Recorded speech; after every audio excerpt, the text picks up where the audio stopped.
जय हिंद साथियों। स्वागत है आपका हमारी YouTube channel general studies tricks में। साथियों, आज हम लोग 9 नवंबर 2023 के डेली करंट अफेयर्स का एनालिसिस करेंगे। तो ज़्यादा टाइम ना वेस्ट करते हुए बढ़ते हैं अपने पहले क्वेश्चन की ओर। तो पहला क्वेश्चन है साथियों आपके सामने। कल हम लोग ने देखा था कि हीरा लाल समराइया जो हैं वो नए चीफ इंफॉर्मेशन कमिश्नर बन गए हैं। ठीक है, कल ही हम लोग ने ये अपने डेली करंट अफेयर्स में देखा था। हीरा लाल समराइया जो है वो क्या बने हैं, चीफ इंफॉर्मेशन कमिश्नर। इसकी हम लोग ने ट्रिक भी बनाई थी कि जो इंफॉर्मेशन होती है वो हीरा होती है ना। आज के ज़माने में इंफॉर्मेशन किसी के लिए होना बहुत बड़ी बात है। तो इंफॉर्मेशन जो है हीरा होती है, तो हीरा से याद रखा था। हीरा लाल समराइया जो है ये चीफ इंफॉर्मेशन कमिश्नर बने हैं। इंफॉर्मेशन से हम लोग ने याद रखा था इंफॉर्मेशन कमीशन, और हीरा से याद रखा था हम लोग ने हीरा लाल समारिया जो कि नए चीफ इंफॉर्मेशन कमिश्नर बने हैं। तो आपको ये बताना है वो किसको सक्सीड किए हैं या उनके पहले कौन चीफ इंफॉर्मेशन कमिश्नर थे। ठीक है, तो साथियों आपके ऑप्शन है जॉर्ज स्मिथ, सेकेंड ऑप्शन है नरेंद्र मिश्रा, थर्ड ऑप्शन है पीके सिन्हा, और फोर्थ ऑप्शन है साथियों यशवर्धन कुमार सिन्हा। ठीक है, तो आपका सही आंसर है यशवर्धन कुमार सिन्हा। तो जो हीरालाल समारिया साहब से पहले कौन चीफ इंफॉर्मेशन कमिश्नर थे, यशवर्धन कुमार सिन्हा। ठीक है, तो याद रखिएगा यशवर्धन कुमार सिन्हा जो है इससे पहले चीफ इंफॉर्मेशन कमिश्नर थे। किससे पहले, हीरालाल समारिया से पहले। ठीक है, आपने अगर कल का वीडियो नहीं देखा है तो प्लीज़ देखिएगा, क्योंकि उसमें सीआईसी के बारे में कुछ बैकग्राउंड इन्फॉर्मेशन है, कुछ पॉलिटी से रिलेटेड उनके बारे में इन्फॉर्मेशन दी हुई है चीफ इंफॉर्मेशन कमीशन के बारे में। ठीक है साथियों, तो यहाँ पे हम लोग ने देखा कि जो है हीरा जो है बहुत क्या है, क्या हीरा है, इन्फो हीरा है। ठीक है, इन्फॉर्मेशन जो है वो हीरा है। ठीक है, हीरा से क्या है, हीरालाल समारिया जो हैं वो नए सीआईसी बने हैं। ठीक है, नए चीफ इंफॉर्मेशन कमिश्नर बने हैं। और किसको इन्होंने सक्सीड किया है, यशवर्धन कुमार सिन्हा को। ठीक है, वाई के सिन्हा साहब को इन्होंने सक्सीड किया है। ठीक है साथियों, बढ़ते हैं अपने नेक्स्ट क्वेश्चन की ओर। नेक्स्ट क्वेश्चन है साथियों, how many winners are there in Earthshot Prize 2023। ठीक है, तो कितने विनर्स को अवार्ड किया गया है अर्थ शॉट प्राइज 2023। ठीक है, अर्थ शॉट प्राइज कितने विनर्स को अवार्ड किया गया है, आपका ये क्वेश्चन है। नेक्स्ट ऑप्शन है साथियों आपके लिए, पहला ऑप्शन है 3, सेकेंड ऑप्शन है 4, थर्ड ऑप्शन है 5, और लास्ट ऑप्शन है 6। ठीक है, तो आपको बताना है कितने विनर्स को ये अर्थ शॉट प्राइज जो है 2023 का अवार्ड किया गया है। तो साथियों इसका सही आंसर है 5। ठीक है, इसका सही आंसर क्या है, 5 इसका सही आंसर है। 5 कैटेगरीज में विनर्स को अर्थ शॉट प्राइज दिया गया है, जिसमें से इंडिया के 2 विनर्स हैं। तो हम लोग देखते हैं आगे कि कौन वो विनर्स बने हैं जिन्होंने अर्थ शॉट प्राइज जीता है। तो यहाँ पे देख लीजिए कि एस फॉर एस टेक्नोलॉजीज और भूमित्र भूमित्र और एस फॉर एस टेक्नोलॉजी ने ये जीता है। ठीक है, ये प्राइज जीता है। तो सबसे पहले देख लेते हैं वो 5 कैटेगरीज कौन कौन सी हैं। ठीक है, किसकी, अर्थ शॉट प्राइज की। ठीक है, तो 5 कैटेगरीज हैं, restoration and protection of nature, air cleanliness, ocean revival, waste free living and climate action. ठीक है, तो ये 5 कैटेगरीज हैं, या जिसमें 5 अवार्ड्स दिए जाते हैं 5 विनर्स को। ठीक है, इसमें इस बार अर्थशॉट प्राइज 2023 में 2 इंडिया के विनर्स हैं, जिनका जिनका नाम है एस फोर एस टेक्नोलॉजीज और भूमित्र। ठीक है, तो एस फोर एस टेक्नोलॉजीज को किस चीज़ के लिए मिला है, build a waste free world category के लिए। ठीक है, build a waste free world, ये यहाँ जो वेस्ट फ्री लिविंग है ये इसी का पार्ट है। Build a waste free world category के लिए किसको मिला है, एस फॉर एस टेक्नोलॉजीज को। और फिक्स और क्लाइमेट कैटेगरी के लिए किसको मिला है, भूमित्र को। ठीक है, फिक्स और क्लाइमेट कैटेगरी के लिए किसको मिला है, भूमित्र को। ठीक है, ये क्लाइमेट एक्शन के अंदर है। ठीक है, ये क्लाइमेट एक्शन के अंदर ये अवार्ड है। ठीक है, तो ध्यान दीजिएगा किसके किसको मिला है हमारे यहाँ से, इंडिया में से। तो इंडिया में एस फोर एस टेक्नोलॉजी को मिला है build a waste free world के लिए। ठीक है, एस फोर एस टेक्नोलॉजी को मिला है build a waste free world के लिए, और भूमित्र को किस लिए मिला है, फिक्स अवर क्लाइमेट के लिए। ठीक है, अर्थ शॉट प्राइज कब आया था पहली बार, तो अर्थ शॉट प्राइज जो है 2020 में लॉन्च किया गया था। इसको किसने लॉन्च किया था, प्रिंस विलियम और डेविड एटनबरो ने। ठीक है, प्रिंस विलियम और डेविड एटनबरो ने अर्थ शॉट प्राइज जो है लॉन्च किया था, कब, 2020 में। पर जो पहला अर्थ शॉट प्राइज दिया गया था साथियों वो 2021 में दिया गया था। ठीक है, 2021 में दिया गया था, और कब तक दिया जाएगा, 2030 तक दिया जाएगा, क्योंकि ये कॉन्ग्रुएंट है किसके, सस्टेनेबल डेवलपमेंट गोल्स के। ठीक है, तो 2030 में हम सस्टेनेबल डेवलपमेंट गोल्स जब अचीव कर लेंगे तो ये वाले जो अर्थ शॉट प्राइज है इसको बंद कर दिया जाएगा। ठीक है, तो ध्यान दीजिएगा 5 कैटेगरीज कौन कौन सी है? Restoration and protection of nature, air cleanliness, ocean revival, waste free living and climate action. और इंडिया के जो दो विनर्स हैं वो हैं एस4एस टेक्नोलॉजीज, जो क्या करेंगे? Build a waste free world category में है, ठीक है। वेस्ट फ्री वर्ल्ड कैटेगरी में एस4एस टेक्नोलॉजीज हैं। और जो भूमित्र हैं वो कौन सी कैटेगरीज में है? तो वो फिक्स अवर क्लाइमेट कैटेगरी में है, ठीक है। जो भूमित्र हैं वो फिक्स अवर क्लाइमेट कैटेगरी में प्राइज जीता है उन्होंने। कैटेगरी बहुत इंपॉर्टेंट है, ध्यान दीजिएगा, ठीक है। और जो एस4एस टेक्नोलॉजीज है उनको क्या है? उन्होंने build a waste free world category में ये प्राइज जीता है। कौन सा? Earthshot Prize. और ये थर्ड एडिशन था, ठीक है, थर्ड एडिशन था, ठीक है। और ये सिंगापुर में अनाउंस किया था। ये इतना आपको नहीं याद रखना है, बस आपको इतना याद रखना है कि जो इंडिया के दो एस4एस टेक्नोलॉजीज है और भूमित्र है उनको अवार्ड मिला है। कौन कौन सी कैटेगरीज में? तो एस4एस है वेस्ट फ्री वर्ल्ड के लिए, और भूमित्र है फिक्स अवर क्लाइमेट के लिए या क्लाइमेट एक्शन के लिए, ठीक है साथियों। आशा करते हैं आपको यहाँ पे सारी चीज़ें क्लियर हुई होंगी। 5 कैटेगरीज है, ध्यान दीजिएगा, एक बार पढ़ लीजिएगा, पूछना तो नहीं चाहिए, वैसे एक बार आप ध्यान दे लीजिएगा। और ये दोनों जो कैटेगरीज हैं उनको तो ज़रूर ही ध्यान में रखना है, ठीक है साथियों। बढ़ते हैं अपने नेक्स्ट क्वेश्चन की ओर।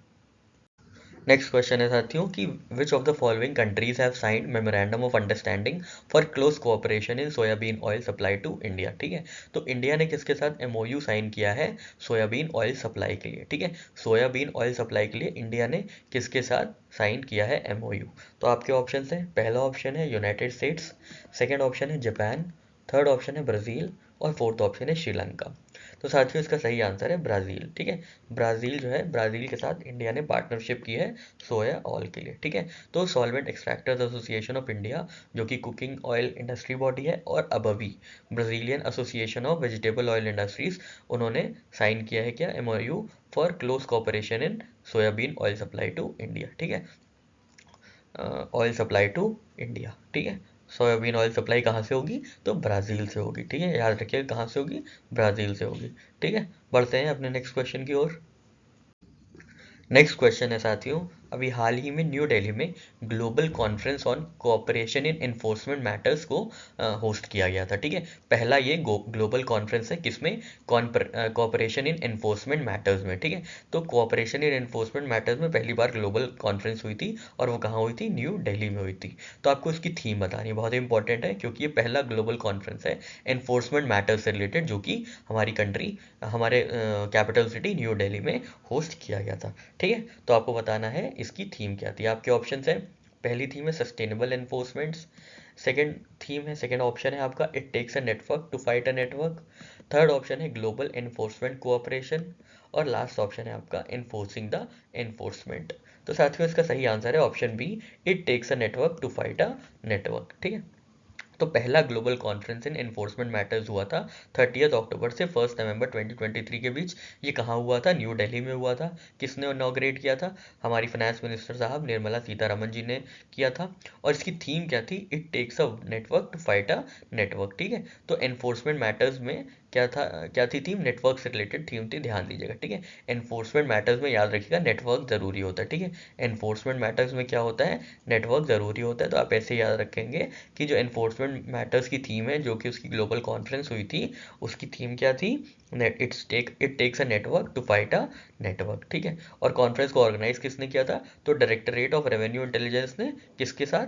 सीबीआईसी के अंदर, जो कि central board of indirect taxes and customs है, in consultation with world customs organisation which is in Brussels in Belgium, ठीक है। तो वर्ल्ड कस्टम ऑर्गेनाइजेशन के साथ ये जो है होस्ट किया गया था global conference on cooperation in enforcement matters, ठीक है। तो आपको क्या रखना है? एनफोर्समेंट नेटवर्क, ठीक है। नेट एनफोर्समेंट नेटवर्क, ठीक है। नेटवर्क से क्या याद रखेंगे? नेटवर्क से थीम है it takes a network to fight a network, ठीक है साथियों। आशा करते हैं आपको ये करंट अफेयर की ट्रिक समझ में आई होगी। बढ़ते हैं अपने नेक्स्ट करंट अफेयर की ओर। नेक्स्ट क्वेश्चन है साथियों, इनमें से किसने इनॉग्रेट किया है 5 डेज दिवाली उत्सव on the theme vocal for local, ठीक है। तो दिवाली उत्सव with theme vocal for local किसकी इनॉग्रेशन है, आपने ये बताना है। आपके ऑप्शन हैं, पहला ऑप्शन है केवीआईसी, सेकेंड ऑप्शन है रिलायंस, थर्ड ऑप्शन है महिंद्रा, फोर्थ ऑप्शन है Indian renewable energy development agency, ठीक है। रिन्यूएबल एनर्जी डेवलपमेंट एजेंसी, ठीक है। तो साथियों इसका पहला आंसर है केवीआईसी, ठीक है। Khadi village and industries commission, ठीक है। तो जो केवीआईसी चेयरमैन है, उन्होंने, जो कि मनोज कुमार साहब है, उन्होंने ये दिवाली उत्सव लॉन्च किया था या इनॉग्रेट किया था, ठीक है, जिसकी थीम थी वोकल फॉर लोकल, ठीक है। ध्यान दीजिएगा इसकी थीम, ठीक है, इंपॉर्टेंट है, क्योंकि आ सकता है कि केवीआईसी ने दिवाली उत्सव लॉन्च किया था, तो आपको बताना है कि इसकी थीम क्या है। तो इसकी थीम है वोकल फॉर लोकल, ठीक है। तो केवीआईसी है khadi and village industries commission, जो कि लोकल प्रोडक्ट्स पे काम करता है, लोकल प्रोडक्ट्स को बढ़ावा देने का काम करता है, लोकल इनोवेशन को सपोर्ट करता है, इसलिए उसकी थीम भी है लोकल, जिसमें लोकल होगा, वोकल फॉर लोकल, ठीक है साथियों। आशा करते हैं आपको ये ट्रिक समझ में आई होगी। बढ़ते हैं नेक्स्ट करंट अफेयर की ओर। नेक्स्ट क्वेश्चन है साथियों आपके लिए, किस इलेक्ट्रॉनिक कंपनी ने ऐसा वेरेबल डिवाइस बनाया है जिसके चलते आप कॉन्टैक्टलेस पेमेंट्स कर पाएंगे, ठीक है। तो आपका क्वेश्चन है, which of the following wearable company, यहाँ कंपनी होगा, comes with an interesting stand out feature which is the ability to make contactless payments with its help. तो कॉन्टैक्टलेस पेमेंट वेरिएबल फीचर में किसने रिलीज किया है, किसने launch किया है, आपको ये बताना है। तो आपके ऑप्शन है साथियों, पहला ऑप्शन है 7 ring smart ring, second option है payments without hand, third option है स्मार्ट कॉन्टैक्ट, फोर्थ ऑप्शन है पे लेस इंजॉय मोर, ठीक है। तो इनमें से कौन सी कंपनी है वो तो आपको ये बताना है, ठीक है। तो आपके जो ऑप्शन है ये आपके सामने है, और इसका सही आंसर है 7 रिंग स्मार्ट रिंग, ठीक है। तो 7 रिंग स्मार्ट रिंग एक कंज्यूमर इलेक्ट्रॉनिक वेरेबल डिवाइस है, जिसके चलते जो है कॉन्टैक्टलेस पेमेंट्स हो सकते हैं, ठीक है। तो 7 जो कंज्यूमर इलेक्ट्रॉनिक स्टार्टअप है, उन्होंने ये इंट्रोड्यूस किया है 7 रिंग स्मार्ट रिंग, ठीक है। इसमें क्या होगा, ये वेरेबल है जिसके चलते आप कॉन्टैक्टलेस पेमेंट्स कर पाएंगे, ठीक है साथियों। बढ़ते हैं अपने नेक्स्ट क्वेश्चन की ओर। नेक्स्ट क्वेश्चन है साथियों आपके लिए, कि इनमें से किसने लॉन्च किया है IBM innovation lab at IBM client experience centre in Bengaluru, ठीक है। तो किस कंपनी ने इनोवेशन लैब लॉन्च किया है IBM के साथ, कहाँ पे, बेंगलुरु में, किस लिए, क्लाइंट एक्सपीरियंस सेंटर के लिए, ठीक है। तो which of the following announce the launch of first of its kind innovation lab at IBM client experience centre in Bengaluru. तो आपके ऑप्शन है साथियों, पहला ऑप्शन है HP, सेकेंड ऑप्शन है डेल, थर्ड ऑप्शन है अमेजॉन, और फोर्थ ऑप्शन है गूगल, ठीक है, गूगल ही बोल दिए थे, ठीक है, गूगल, ठीक है, लास्ट ऑप्शन आपका गूगल है, ठीक है। तो साथियों इसका सही आंसर है, ये जो काम किया है ये अमेजॉन का काम है, अमेजॉन ने किया है, ठीक है। तो IBM and Amazon web services announce the launch of its first of its kind innovation lab at IBM client experience centre in Bengaluru, ठीक है, ठीक है। तो अमेजोन ने कहाँ लॉन्च किया है, बेंगलुरु में लॉन्च किया है, किस क्या, IBM क्लाइंट एक्सपीरियंस सेंटर के यहाँ इनोवेशन लैब, ठीक है। तो ध्यान दीजिएगा, IBM ने लॉन्च किया है innovation lab with the help of Amazon web services, ठीक है, IBM ने लॉन्च किया है, ध्यान दीजिएगा, ठीक है साथियों। बढ़ते हैं अपने नेक्स्ट क्वेश्चन की ओर। नेक्स्ट क्वेश्चन है साथियों, ग्लोबल टीबी रिपोर्ट 2023 लॉन्च की गई थी WHO द्वारा। तो आपको ये बताना है कि वो ट्रीटमेंट कवरेज, टीबी का ट्रीटमेंट कवरेज कितना है इंडिया में, ठीक है, इन इंडिया, ठीक है, treatment coverage for estimated TB cases in India, आपको ये बताना है as per global TB report 2023, ठीक है। तो आपके ऑप्शन है साथियों, पहला ऑप्शन है 70%, सेकेंड ऑप्शन है 80%, थर्ड ऑप्शन है 90%, और लास्ट ऑप्शन है 95%, ठीक है। तो साथियों इसका सही आंसर है 80%, ठीक है। 80% जो है ग्लोबल टीबी रिपोर्ट में ये बताया गया है कि 80% ट्रीटमेंट कवरेज हो गया है for estimated TB cases in India, ठीक है। तो ये जो डेटा है ये इंपॉर्टेंट है, ध्यान दीजिएगा, 80%, ठीक है। तो WHO की रिपोर्ट है ग्लोबल टीबी रिपोर्ट, जिसमें इंडिया को लॉड किया गया है, इंडिया को अप्रिशिएट किया गया है, किसमें, केस डिटेक्शन में रिलेटेड टू टीबी, ठीक है, specially after wake of covid pandemic, ठीक है। तो 80% जो है ट्रीटमेंट कवरेज हो चुका है एस्टिमेटेड टीबी केसेस का, ठीक है। ध्यान दीजिएगा क्या डेटा है, 80%, ठीक है साथियों। बढ़ते हैं अपने नेक्स्ट करंट अफेयर की ओर। नेक्स्ट क्वेश्चन है साथियों, सैयद मुश्ताक अली ट्रॉफी किसने जीती है, आपको ये बताना है, ठीक है। ये कौन ऑर्गेनाइज किया था, तो IDFC फर्स्ट बैंक इनके स्पॉन्सर थे, ठीक है। सैयद मुश्ताक अली ट्रॉफी, आपको पता होगा ये क्रिकेट की जो है ट्रॉफी होती है, क्रिकेट से रिलेटेड है ये, ठीक है। तो साथियों आपके ऑप्शन है, पहला ऑप्शन है हरियाणा, सेकेंड ऑप्शन है गोवा, थर्ड ऑप्शन है केरला, फोर्थ ऑप्शन है पंजाब। तो साथियों सैयद मुश्ताक अली ट्रॉफी इस बार पंजाब ने जीती है, किसको हरा के, बड़ौदा को हरा के, कहाँ पे, पंजाब में, ठीक है। यही तीन चीज़ आपसे पूछेगा, ठीक है। सैयद मुश्ताक अली ट्रॉफी किसने जीती है, पंजाब ने जीती है, किसको हरा के, बड़ौदा को हरा के, ठीक है, बड़ौदा को हरा के ये ट्रॉफी जीती गई है, ठीक है, कहाँ पे, पंजाब में ही, ठीक है, तो पंजाब में ही हो रहा था और पंजाब ने ही हराया है किसको, बड़ौदा को, ठीक है, बड़ौदा को हरा के जो है ये जीती है कौन, पंजाब, ठीक है, ठीक है, और ये इनका पहला T20 सैयद मुश्ताक अली ट्रॉफी है, ठीक है साथियों, तो ध्यान दीजिएगा पंजाब ने जीता है किसको हरा के, बड़ौदा को हरा के, ठीक है, चलिए चलते हैं अपने नेक्स्ट क्वेश्चन की ओर। नेक्स्ट क्वेश्चन है साथियों, इंडिया फाइनेंस रिपोर्ट किसने रिलीज किया है, आपको ये बताना है, ठीक है, which of the following release it's first flagship India finance report 2023। तो साथियों आपके ऑप्शन है, पहला ऑप्शन है SBI, सेकंड ऑप्शन है centre for advance financial research and learning, third option है centre for monitoring Indian finance, और फोर्थ ऑप्शन है Indian financial school of business, ठीक है, तो इंडिया फाइनेंस रिपोर्ट किसकी रिपोर्ट है, आपको ये बताना है, बहुत ही इंपॉर्टेंट क्वेश्चन है, और साथियों इसका सही आंसर है centre for advance financial research and learning. ये जो है ये एक ग्रुप है, ये एक बॉडी है जो कि RBI के अंतर्गत बनाई गई है, गठित की गई है, ठीक है, तो साथियों यहाँ पे centre for advance financial research and learning release it's first flagship India finance report, ठीक है, और इसकी थीम क्या थी, NBFC रिलेटेड इसकी थीम थी, connecting the last mile NBFC in India, ठीक है, तो जो इंडिया फाइनेंस रिपोर्ट की जो थीम थी साथियों वो NBFC रिलेटेड थीम थी, क्या थी, connecting the last mile non banking financial companies in India, ठीक है।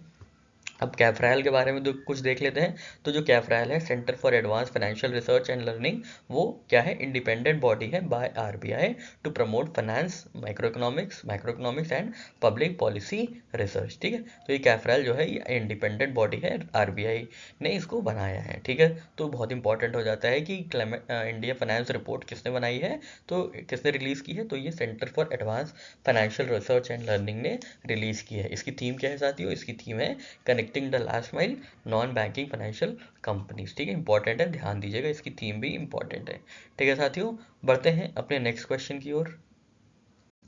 नेक्स्ट क्वेश्चन है साथियों, RBI ने अभी हाल ही में रिलीज किया था framework related to IT governance, ठीक है, IT गवर्नेंस के बारे में हम लोग ने कल बहुत ही विस्तार से देखा था, ठीक है, कि कहाँ IT सिक्योरिटी कमेटी कहाँ कहाँ होगी, ठीक है, उनमें मिनिमम डायरेक्टर्स कितने होंगे और कितने दिनों में ये इवैल्यूएशन होगा IT स्ट्रैटेजी कमेटी का, ठीक है, किसी भी बैंक का या क्रेडिट इंफॉर्मेशन कंपनी का, तो आपको ये बताना है कि ये जो RBI की जो फ्रेमवर्क है IT गवर्नेंस से रिलेटेड, तो वो किसके ऊपर एप्लीकेबल नहीं है, आपको ये बताना है, ठीक है, अगर आपने कल का वीडियो नहीं देखा तो प्लीज़ जाके देख लीजिएगा, उसमें IT गवर्नेंस का बहुत ही जो है ब्रॉड तरीके से उसको डील किया गया है, कई फाइनल पॉइंट्स उसके डिस्कस किए गए हैं with the help of question and tricks, ठीक है साथियों, तो यहाँ आपको बताना है IT गवर्नेंस फ्रेमवर्क जो है RBI का वो किस पे लागू नहीं होता है, वो किस पे एप्लीकेबल नहीं होता है, तो पहला ऑप्शन है साथियों क्रेडिट इंफॉर्मेशन कंपनीज पे, सेकंड ऑप्शन है इंडियन पोस्ट पेमेंट बैंक पे, थर्ड ऑप्शन है नाबार्ड पे,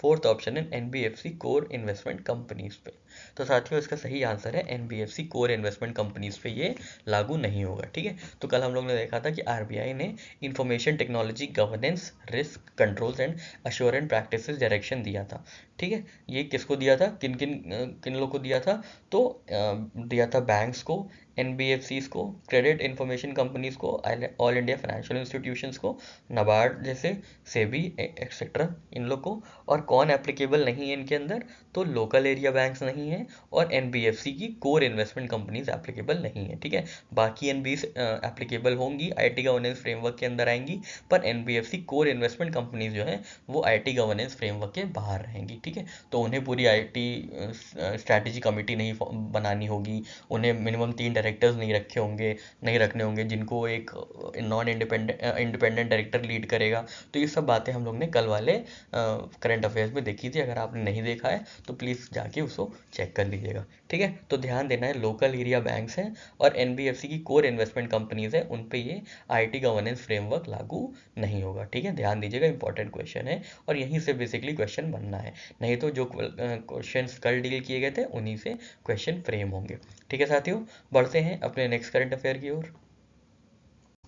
नेक्स्ट क्वेश्चन है साथियों, प्रोडक्शन गैप रिपोर्ट किसकी इनिशिएटिव है, किसने रिलीज किया है प्रोडक्शन गैप रिपोर्ट, ठीक है, इसी की तरह एक आती है एडेप्टेशन गैप रिपोर्ट, ठीक है, एडेप्टेशन गैप रिपोर्ट, ठीक है, तो आपको यहाँ बताना प्रोडक्शन गैप रिपोर्ट किस इंस्टीट्यूशन की प्रिपेयर की गई रिपोर्ट है। आपके ऑप्शन है, पहला ऑप्शन है united nation environment programme, second option है international meteorological organisation, third option है मैकिन्से, फोर्थ ऑप्शन है global institute of production.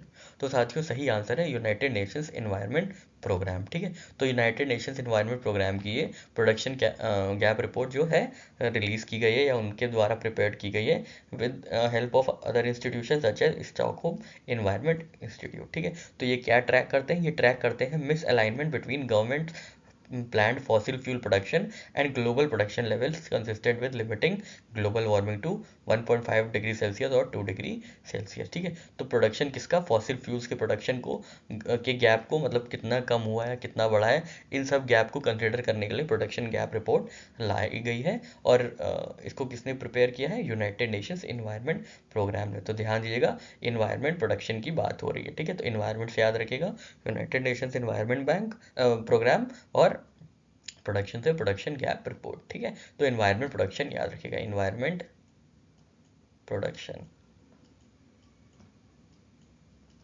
Environment production. तो एनवायरनमेंट से यूनाइटेड नेशंस एनवायरनमेंट प्रोग्राम और प्रोडक्शन से प्रोडक्शन गैप रिपोर्ट। ठीक है साथियों, बढ़ते हैं अपने नेक्स्ट क्वेश्चन की ओर। नेक्स्ट क्वेश्चन है साथियों आपके लिए, छत्रपति शिवाजी महाराज का जो एक स्टैचू है वो कहाँ पे इनॉग्रेट किया गया था, एकनाथ शिंदे जी द्वारा। ठीक है, तो Maharashtra chief minister Eknath Shinde inaugurated a statue of Chhatrapati Shivaji Maharaj in which of the following state. तो साथियों आपके ऑप्शन है उत्तर प्रदेश, केरला, थर्ड ऑप्शन है गोवा, फोर्थ ऑप्शन है जम्मू एंड कश्मीर। ठीक है, तो छत्रपति शिवाजी महाराज की जो अभी स्टैचू है वो कहाँ पे इनॉग्रेट की गई है, आपको ये बताना है। तो साथियों आपने ऑप्शंस देख लिया और इसका सही आंसर है जम्मू एंड कश्मीर। ठीक है, तो जम्मू एंड कश्मीर में क्या हुआ है, जम्मू एंड कश्मीर में छत्रपति शिवाजी महाराज की जो एक मूर्ति है या स्टैचू है उसको इनॉग्रेट किया गया है। किसने इनॉग्रेट किया है, महाराष्ट्र के चीफ मिनिस्टर एकनाथ शिंदे जी ने उसको इनॉग्रेट किया है। ठीक है, तो ध्यान दीजिएगा, छत्रपति शिवाजी महाराज की जो स्टैचू है कहाँ खोली गई है, कहाँ इनॉग्रेट की गई है, तो कुपवाड़ा जिले में, जम्मू कश्मीर के। ठीक है, जम्मू कश्मीर के कुपवाड़ा जिले में ये खोली गई है या इनॉग्रेट की गई है। ठीक है साथियों, आशा करते हैं आपको ये चीज़ समझ में आई होगी। बढ़ते हैं अपने नेक्स्ट करेंट अफेयर की ओर। नेक्स्ट क्वेश्चन है साथियों, who will be next chairman and managing director of Konkan railway corporation limited. ठीक है, तो कोंकण रेलवे कॉर्पोरेशन लिमिटेड का अगला चीफ चेयरमैन और मैनेजिंग डायरेक्टर कौन होगा, आपको ये बताना है। आपके ऑप्शन है पिनाकी घोष, सेकंड ऑप्शन है नीरज भट्टाचार्य, थर्ड ऑप्शन है दिनेश खारा, फोर्थ ऑप्शन है संतोष कुमार। ठीक है, तो साथियों इसका सही आंसर है संतोष कुमार। ठीक है, संतोष कुमार जो है, संतोष कुमार झा जो है वो नेक्स्ट चेयरमैन और मैनेजिंग डायरेक्टर बनेंगे किसके, कोंकण रेलवे कॉर्पोरेशन लिमिटेड के। ठीक है, कोंकण रेलवे कॉर्पोरेशन लिमिटेड के। ठीक है, तो कैसे याद रखेंगे, कौन, ठीक है कौन बनेगा, तो संत बनेगा। ठीक है, जो भी होगा संत होगा, कौन संत। ठीक है, कौन बनेगा तो संत बनेगा। ठीक है, कौन चेयरमैन एंड मैनेजिंग डायरेक्टर बनेगा तो संत बनेगा, याद रखिएगा। कौन से याद रखिएगा, कौनकन। ठीक है, ये देखिए KON है तो कौन याद रखिएगा, हु। ठीक है, कौनकन रेलवे स्टेशन का चेयरमैन एंड मैनेजिंग डायरेक्टर कौन बनेगा, तो संत बनेगा। ठीक है, संत बनेगा। ठीक है साथियों, आशा करते हैं आपको ये ट्रिक समझ में आई होगी। एक बार फिर से देख लेते हैं, तो कौन chief chairman and managing director बनेगा, तो कौन बनेगा, संत बनेगा, जो भी होगा संत बनेगा। ठीक है, संत, सेंट। ठीक है, तो संत से याद रखिएगा, संतोष कुमार झा जी जो है चेयरमैन और मैनेजिंग डायरेक्टर बनेंगे रेलवे कॉर्पोरेशन लिमिटेड के। ठीक है साथियों, आशा करते हैं आपको ये ट्रिक समझ में आई होगी। बढ़ते हैं नेक्स्ट क्वेश्चन की ओर। नेक्स्ट क्वेश्चन है साथियों आपके लिए, किस कंट्री ने अनाउंस किया है कि वो 553 मिलियन डॉलर्स इन्वेस्ट करेंगे अदानी के श्रीलंका पोर्ट टर्मिनल प्रोजेक्ट में। ठीक है, तो which of the following country announces 553 million dollar investment in Adani's Sri Lanka port terminal project.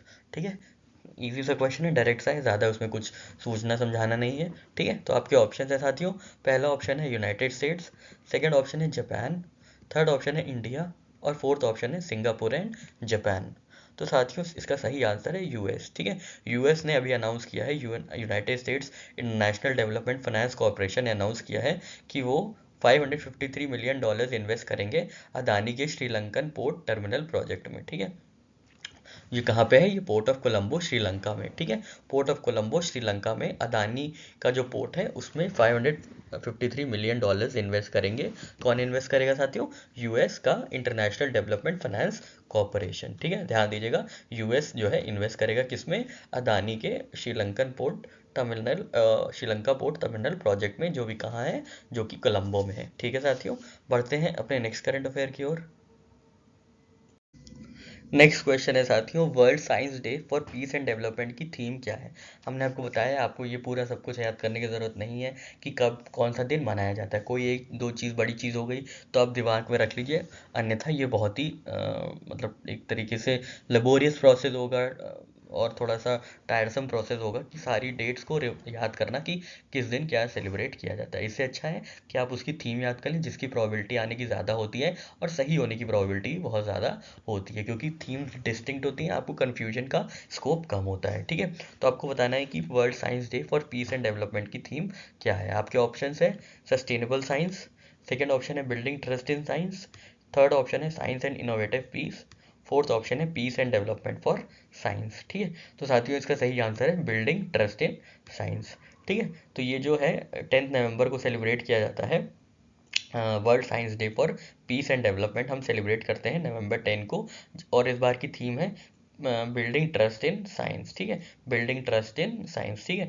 तो पीस के लिए सबसे ज़्यादा क्या ज़रूरी होता है? ट्रस्ट, ठीक है। पीस के लिए सबसे ज़्यादा क्या ज़रूरी होता है? ट्रस्ट। तो ऐसे याद रखेंगे, पीस एंड डेवलपमेंट के लिए ट्रस्ट बहुत ज़रूरी होता है, तो बिल्डिंग ट्रस्ट इन साइंस आप ऐसे लिंक करके इसको दिमाग में रख सकते हैं, और जब एग्जाम में आए तो कॉन्फिडेंटली एक्यूरेटली इसको अटेम्प्ट कर सकें, ठीक है। तो याद रखिएगा, पीस एंड डेवलपमेंट के लिए क्या चाहिए होता है? ट्रस्ट। तो इसकी थीम क्या है? बिल्डिंग ट्रस्ट इन साइंस, ठीक है साथियों। आशा करते हैं आपको ये ट्रिक समझ में आ गई होगी। बढ़ते हैं अपने नेक्स्ट करंट अफेयर की ओर। नेक्स्ट क्वेश्चन है साथियों, which of the following has been granted in principle approval by RBI for payment aggregator licence, ठीक है। तो आरबीआई ने किसको अप्रूवल दिया है पेमेंट एग्रीगेटर लाइसेंस का, ठीक है। पेमेंट एग्रीगेटर लाइसेंस का अप्रूवल अभी आरबीआई ने किसको दिया है, आपको ये बताना है। आपके ऑप्शन है साथियों, पहला ऑप्शन है पे जी लोकल, सेकेंड ऑप्शन है पे नाउ, थर्ड ऑप्शन है पे पिन, और फोर्थ ऑप्शन है पे ग्लोबल। तो साथियों इसका सही आंसर है पे जी लोकल, ठीक है।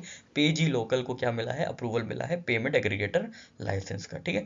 पेमेंट एग्रीगेटर लाइसेंस का पे लोकल को, पे जी लोकल को अप्रूवल मिला है, ठीक है। तो याद रखेंगे, पेमेंट एग्रीगेटर जो भी होगा वो आप चाहेंगे कि वो लोकल हो, ठीक है, यही कहो, क्योंकि आपको पेमेंट लोकली करनी होगी, ठीक है। तो याद रखेंगे, जो भी पेमेंट एग्रीगेटर होगा वो लोकल पेमेंट करने वाला होगा, ठीक है, लोकल पे करने वाला होगा, ठीक है, लोकल पे करने वाला होगा, ठीक है, लोकल पे करने वाला होगा। तो लोकल पे से याद रखा, पे जी लोकल, ठीक है।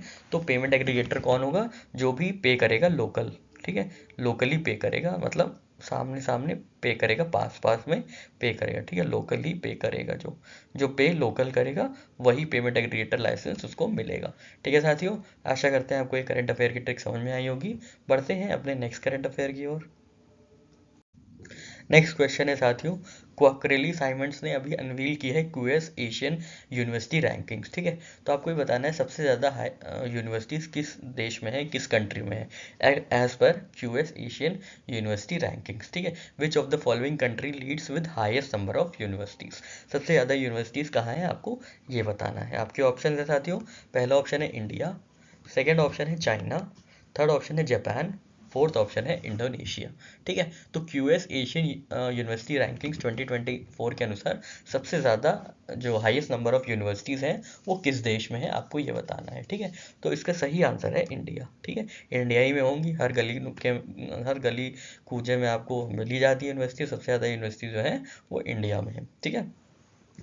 तो साथियों यहाँ पे ये बोला गया है क्यूएस एशिया यूनिवर्सिटी रैंकिंग में कि इंडिया लीड कर रही है with highest number of universities totalling 148, ठीक है, और जिसमें से आईआईटी बॉम्बे और आईआईटी दिल्ली टॉप 50 में, ठीक है। तो यहाँ पे देखिए आईआईटी बॉम्बे जो है 40 रैंक पे है, 40th रैंक पे है, आईआईटी दिल्ली 46th रैंक पे, ठीक है। तो आपको बस इतना याद रखना है कि आईआईटी बॉम्बे जो है वो क्यूएस एशियन यूनिवर्सिटी रैंकिंग्स में टॉप पे है इंडिया में, मतलब टॉप पे ये नहीं कि यूएस पूरी एशियन यूनिवर्सिटी रैंकिंग में, बल्कि इंडिया में जो यूनिवर्सिटी है जो टॉप पे है वो है आईआईटी बॉम्बे, जिसकी रैंक है 40, ठीक है। और यहाँ पे देखिए जो यूनिवर्सिटीज़ का मसला है वो है यहाँ पे, तो इंडिया में 148 यूनिवर्सिटीज़ हैं, चाइना में 133 यूनिवर्सिटीज़ है, ठीक है। तो ये कम है चाइना, मतलब चाइना में कम है, इंडिया में ज़्यादा है, ठीक है। तो आईआईटी बॉम्बे जो है वो 40th रैंक है किसमें, एशियन यूनिवर्सिटी रैंकिंग में, ठीक है। ठीक है साथियों, आशा करते हैं आपको यहाँ पे सारा डेटा क्लियर हुआ होगा। ध्यान दीजिएगा कि जो बॉम्ब है ना, बॉम्ब बॉम्ब ठीक है, वो एशियन यूनिवर्सिटी रैंकिंग में सबसे ऊपर है इंडिया में, ठीक है। जो बॉम्ब है, ठीक है, जो बॉम्ब है, ठीक है, तो बॉम्ब से क्या होगा, बॉम्बे, ठीक है, आईआईटी बॉम्बे, इनकी कितनी रैंक है, 40, ठीक है साथियों। और सबसे ज़्यादा यूनिवर्सिटीज़ जो हैं वो इंडिया में है, कितनी, 148, ठीक है साथियों। आशा करते हैं आपको यहाँ पे चीज़ें क्लियर हुई होंगी। बढ़ते हैं अपने नेक्स्ट करंट अफेयर की ओर। नेक्स्ट वन लाइनर है साथियों, यूबीएस से रिलेटेड। तो ये फॉरेन ब्रोकरेज है जिन्होंने इंडिया की जीडीपी ग्रोथ एस्टिमेट किया है 6.3% इन फिजिकल ईयर 24, ठीक है। तो यूबीएस ने कितनी ग्रोथ एस्टिमेट की है, तो 6.3 एस्टिमेट की है फिजिकल ईयर 24 में, ठीक है। ध्यान दीजिएगा, अभी आईबीपीएस के क्वेश्चन में, आईबीपीएस के एग्जाम में क्वेश्चन आया था किसी चीज़ से रिलेटेड कि कितनी ग्रोथ रेट एस्टिमेट की गई है, तो आपको ऐसे ये सब चीज़ें भी ध्यान में रखनी है, ठीक है। तो यूबीएस की जो ये फॉरेन ब्रोकरेज इंस्टीट्यूशन है, उन्होंने जो इंडिया की ग्रोथ एस्टिमेट की है, जीडीपी ग्रोथ एस्टिमेट की है फिजिकल ईयर 24 की, वो 6.3 एस्टिमेट की है, ठीक है साथियों। यहाँ पे हमारा ये सेशन समाप्त होता है। आशा करते हैं आपको सारी चीज़ें समझ में आई होंगी, जो ट्रिक्स बताई गई हैं आपको समझ में आएंगी और आने वाले एग्जाम्स में आपको फ़ायदा करेंगी, ठीक है साथियों। तो हम लोग कल मिलेंगे अपने नेक्स्ट करंट अफेयर्स एनालिसिस के साथ। तब तक के लिए साथियों, जय हिंद, जय भारत।